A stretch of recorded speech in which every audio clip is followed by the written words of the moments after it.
Welcome to யாவரும் கேளீர். நான் உங்க பத்திரி பேசுறேன். நடிகர் மணிகண்டன், அதாவது ஜெய்பி மணிகண்டன் குடும்பஸ்தன் மாதிரியான படங்கள் நடிச்சு அந்த படங்கள்லாம் பெரிய அளவு லாபத்தை கொடுத்து இன்னைக்கு ஒரு நிலையான ஒரு கதாநாயகனாக தன்னை நிலைநிறுத்திக்கிட்டு இருக்காரு. அவர் தீவிரமான உலகநாயகன், கமலஹாசன் ரசிகர். ஒரு கேள்வி கேட்கிறாங்க, உங்களுக்கு பிடித்த நடிகர், பிடித்த இயக்குனர், பிடித்த படம் என்ன கேட்டாலும் அவர் கமலஹாசன் பேரை தான் சொல்றாரு. பிடித்த நடிகர் கமலஹாசன், பிடித்த இயக்குனர் கமலஹாசன், பிடித்த படம்னா கமல் படம். ஸோ இந்த மாதிரி ஒரு தீவிரமான முரட்டு பக்தரை பார்க்க முடியாது அப்படின்னு தான் எனக்கு தோணுச்சு. அது பார்க்கும்பொழுது இப்ப லேட்டஸ்டா ஒரு விருது வழங்கும் விழா நடந்தது. அந்த புதிய தலைமுறை தமிழன் விருது அப்படின்னு ஒரு விருது. அந்த விழால இயக்குனர் வசந்த் அப்புறம் பாண்டிராஜ் இவங்க ரெண்டு பேரும் சேர்ந்து மணிகண்டனுக்கு அவார்டு கொடுத்தாங்க. அந்த அவார்டுல என்ன சொன்னார்னா, வசந்த் சிவாஜி, எம்ஜிஆர், கமல், ரஜினி, விஜய், அஜித் வரிசையில இன்னும் 10 வருடங்களில் மணிகண்டன் யார் என்ற நிலை வரும், எழுதி வைத்துக் கொள்ளுங்கள் அப்படின்னு சொன்னாரு. ஏன்னா இது ஒரு ஃபியூச்சரை பத்தி ஒரு கணிப்பு, ஒரு ஃபியூச்சரிஸ்டிக் வியூ அப்படின்னு சொல்றோம். இப்படிதான் நடக்கும் அப்படிங்கிற ஒரு கணிப்பு. அந்த இடத்துக்கு இவர் வருவாரு. ஒரு சிவாஜி, எம்ஜிஆர், கமல், ரஜினி, விஜய், அஜித் மாதிரி மணிகண்டன் அப்படிங்கிறவர் மிக முக்கியமான இடத்துக்கு வருவார்னு சொல்றாங்க. அது சொல்றது வசந்த். ஏன்னா வசந்த் மிக திறமையான இயக்குனர். அவர் பல பேரை உருவாக்கி இருக்காரு. அஜித் பெரிய ஹீரோ ஆயிருக்காரு அப்படின்னா அவருடைய ஆசை படம் மிக முக்கியமான காரணம். அந்த படம் ஒரு பெரிய பிரேக் த்ரூ அமைஞ்சது. அதே மாதிரி பல படங்கள் சிறப்பாக இயக்கியிருக்காரு. பாடல்களை சிறப்பாக வாங்கக்கூடியவர், ஒரு நல்ல அருமையான இயக்குனர். ஸோ அவர் மணிகண்டனை சொல்றாருங்கிறது மகிழ்ச்சியா இருக்கு. ஏன்னா மணிகண்டன் ஒரு தீவிரமான கமல் ரசிகன். அவன் ஜெயிக்கணும். அவன் ஜெயிக்கலன்னா தான் ஆச்சரியம். ஒரு ஸ்டேட்மெண்ட் ரொம்ப தாட் ப்ரோவோக்கிங்கா இருந்தது. Box office pressure is more on male actors and directors whose fate and everything depends on collection அப்படின்னு ஸ்ருதிஹாசன் சொல்லியிருக்காங்க. இது உண்மைதான். சினிமா ஆண்களை சுற்றியே இருக்கு. சம்பளம் ஆண்களுக்கு தான் அதிகமா இருக்கு. ஒரு பெரிய ஹீரோன்னா 150 கோடி 200 கோடி சம்பளம் வாங்குறாரு. ஒரு ஹீரோயினுக்கு என்ன சம்பளம் 5 கோடிங்கிறாங்க, 3 கோடிங்கிறாங்க, 2 கோடிங்கிறாங்க. விளம்பரத்துல பெருசு பெருசா ஹீரோ கையில மிஷின் கன்னோடையும் அருவாளோடையும் நிக்கிற மாதிரி இருக்கு. ஹீரோயின் சும்மா கிளாமர் ட்ரெஸ்ஸோட பாட்டுக்கு மட்டும் வர்ற மாதிரி சின்னதா ஸ்டாம்ப் சைஸுக்கு இருக்கு அப்படின்னு ஒரு குற்றச்சாட்டு உண்டு. அந்த குற்றச்சாட்டு காரணம் என்னன்னா, ஒரு படம் வெற்றி அடைந்தால் அந்த படம் எல்லாருமே சொந்தம் கொண்டாட வருவாங்க. இப்ப தக் லைஃப்னு ஒரு படம் இருக்கு. அந்த படம் பெரிய வெற்றி பெற்றிருந்தா சிம்பு அது ஏன் படம் அப்படின்னு சொல்லி சிம்பு வந்திருப்பாரு. அதுல இருக்கிற எல்லாருமே வந்திருப்பாங்க. ஆனா இப்ப அந்த தக் லைஃப்ங்கிற படம் தோல்வி அடைஞ்சதுனால அது கமலஹாசன் படம் ஃபெயிலியர் ஆயிடுச்சு.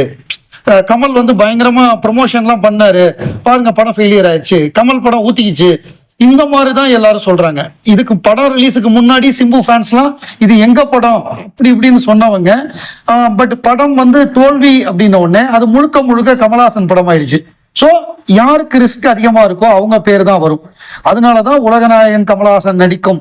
கமலுக்கு மட்டும் இல்ல, இது எந்த ஹீரோவா இருந்தாலும், அது ரஜினிகாந்த் படமா இருந்தாலும், அது வேற மற்ற நடிகர்கள் விஜயோ அஜித்தோ பெரிய ஹீரோ யாரா இருந்தாலும் அந்த படம் இப்ப விடாமுயற்சி ஓடலைன்னா அது அஜித் படம் ஓடல, த்ரிஷா படம் ஓடலன்னு யாரும் சொல்ல போறது இல்லை. அது முழுக்க முழுக்க கதாநாயகர்களுக்காக தான் டிக்கெட் விற்கிது, கதாநாயகருக்காக தான் ஏரியா விற்கிது. கதாநாயகனை வச்சுதான் ஒரு சினிமா இருக்கிறதுனாலதான் அவங்களுக்கு சம்பளம் கூட கிடைக்குது. யாருக்கு ரிஸ்க் அதிகமோ, ஒரு படத்தோட தோல்வி வந்தா ஒட்டுமொத்தமா அவன் காலி. ஆனா ஹீரோயின் ஒரு வருஷத்துல 10 படம் கூட நடிக்கலாம். ஸோ அதுதான் ரெண்டுக்கும் வித்தியாசம். ஸ்ருதி சொன்னது கரெக்டா அப்சர்வ் பண்ணியிருக்காங்க. கூலி ஆடியோ லான்ச்ல ரஜினி பேசின ரசக்குறைவான பேச்சு எல்லாரும் நெளிஞ்சிட்டாங்க. ரஜினி எப்போதுமே எப்படி டெம்ப்ளேட்டா பேசுவாருன்னா, தன்னை தாழ்த்திப்பாரு, மற்றவங்களை தூக்கி பேசுவாரு. ஒரு கட்டத்துல அவங்களோட நான் பெட்டர்னு பேசுவாரு. ஆனா இந்த நிகழ்வுல ரொம்ப ரொம்ப தரக்குறைவா, ரசன குறைவா பேசியிருக்காரு. ஷௌபீன் ஷகீரை சொட்டை அப்படின்னு இருக்காரு, அமீர் கான குள்ளன்னு இருக்காரு, ஸ்ருதியை கிளாமர் கேள்ன உடனே அவங்க அப்படியே ரொம்ப தலை குனிஞ்சிட்டாங்க, ரொம்ப அசிங்கப்படுத்துற மாதிரி பேசினாரு.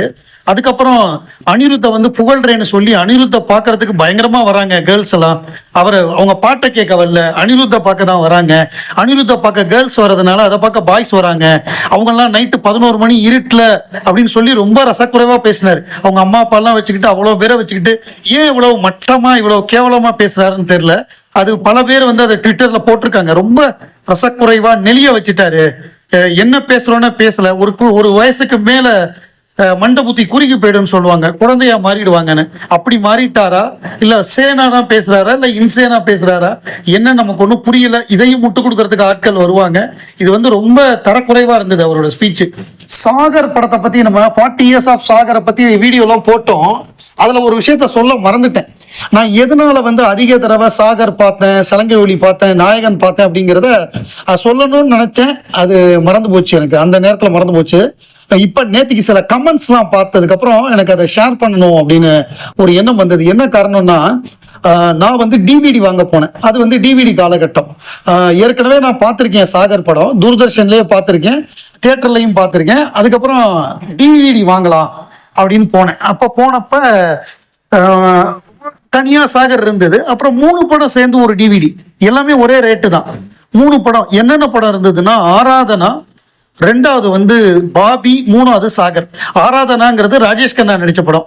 மேரே சப்பனோ கி ராணி கப் ஆயே கீதோ, அந்த பாட்டு வந்த படம், பெரிய ஹிட்டான படம். ராஜேஷ் கண்ணா மிகப்பெரிய சூப்பர் ஸ்டார். தொடர்ந்து மிட் 70s வந்து தொடர்ந்து 13 சில்வர் ஜூப்ளி கொடுத்தவர். அந்த ரெக்கார்டை இன்னும் யாரும் பீட் பண்ணல. ராஜேஷ் கண்ணானா அப்படி ஒரு பயங்கரமான கிரேஸ் இருந்தது ஹிந்தியில.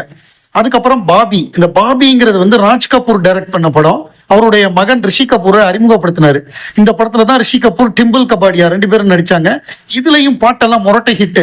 அதாவது இதுல என்ன பாட்டுன்னா, ஹம் தும் ஏக் கமரே மே பந்த் ஹோன்னு ஒரு பாட்டு இருக்கும். அப்புறம் மே ஷாயர் தோ நஹின்னு ஒரு பாட்டு இருக்கும். இந்த பாட்டுலாம் பெரிய ஹிட் ஆச்சு. அதாவது இந்த படத்தை தான் செம்பருத்தின்னு தமிழ்ல எடுத்தாரு நம்ம ஆர்கே செல்வமணி. அப்படியே இந்த கதையை பயங்கரமான அட்டர் காப்பி அடிச்சு தான் எடுத்தாரு, ரைட்ஸ் வாங்காம. அது வேற விஷயம். அதுக்கப்புறம் 3வது படம் சாகர். இந்த சாகர் படத்துல வந்து என்ன ஸ்பெஷாலிட்டினா, கமலஹாசனுடைய ஸ்டைலு.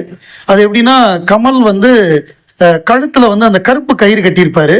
அப்புறம் வந்து கையில வந்து கர்ச்சீஃபை வந்து மடிச்சு கட்டியிருப்பாரு. அதை தான் பின்னாடி போக்கிரியில மகேஷ் பாபு பண்ணாரு, அதை திரும்ப விஜய் பண்ணாரு. ஸோ அப்பவே அவ்வளோ ஸ்டைலிஷா இருப்பாரு. அதாவது ஆள் அழகா இருப்பாரு, ஸ்டைலிஷா இருப்பாரு, ஸ்டைலா டான்ஸ் ஆடுவாரு, பிரமாதமா நடிப்பாரு, பயங்கரமா காமெடி பண்ணுவாரு. எல்லாரையும், அதாவது என்ன வேணுமோ, கமல் அழுதா நம்ம அழுவோம், கமல் சிரிச்சா நம்ம சிரிப்போம். அதை தான் ஒருத்தர் கமெண்ட்ல போட்டிருந்தாரு. அவர் என்ன நினைக்கிறா அதை நம்மளை பண்ண வச்சிருவாரு மனுஷன். ஒரு சீன்ல அழுகிறார் அப்படின்னா நம்மளை அழுக வச்சிருவாரு. அந்த திறமை வந்து ரொம்ப பேருக்கு இருக்காது, அது கமலுக்கு இருக்கு. அதனாலதான் அவர் 65 ஆண்டு காலமாக, நாளைக்கு வந்து 65 இயர்ஸ் ஆஃப் கமலஹாசன். களத்தூர் கண்ணம்மா வந்து 65 வருடம் ஆகுது. இவ்வளவு காலமா அவர் நிக்கிறாருன்னா அதுதான் காரணம். நான் அந்த பாடல்கள்லாம் பார்ப்பேன், அதாவது படத்தை பார்ப்பேன், தனியா பாட்டு மட்டும் பார்ப்பேன் வரிசையா, ஒளியும் ஒளியும் மாதிரி. மேரே சப்பனோ கி ராணி கப் அந்த பாட்டு ஓடும். அப்புறம் மே ஷாயர் தோனஹி பாட்டு ஓடும். அதுக்கப்புறம் ஹம் தும் ஏக் கமரே மே பந்த் ஹோ ஓடும். அதுக்கப்புறம் ஃபுல்லா சாகர் சாங்கு, ஓமாரியா ஓமாரியா சாங்கு. அப்புறம் இந்த பாட்டு சச் மேரே யார் ஹே சாங்கு. அதுக்கப்புறம் சாகர் கி நாரா சாங்கு.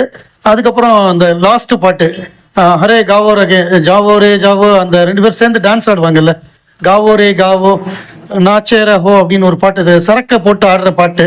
ஸோ இந்த மாதிரி வரிசையா நம்ம அந்த ஒளி மொழி மாதிரி கேட்டு அதை திருப்பி திருப்பி பார்த்து, கமலோட நடிப்பை பார்த்து, கிளைமேக்ஸ் வந்து கமல் சாகிற மாதிரி வரும். அதெல்லாம் நமக்கு வந்து உருக்கமா இருக்கும். அப்புறம் நாயகன், அதெல்லாம் அப்படிதான். நாயகன், சலங்கை ஒளிலாம் திருப்பி திருப்பி பார்த்து பார்த்து தான் அதெல்லாம் நமக்கு மனசுக்குள்ளேயே பதிஞ்சிருச்சு. அதை மீறி ஒரு நடிகன் வேற எவனும் வர முடியாது.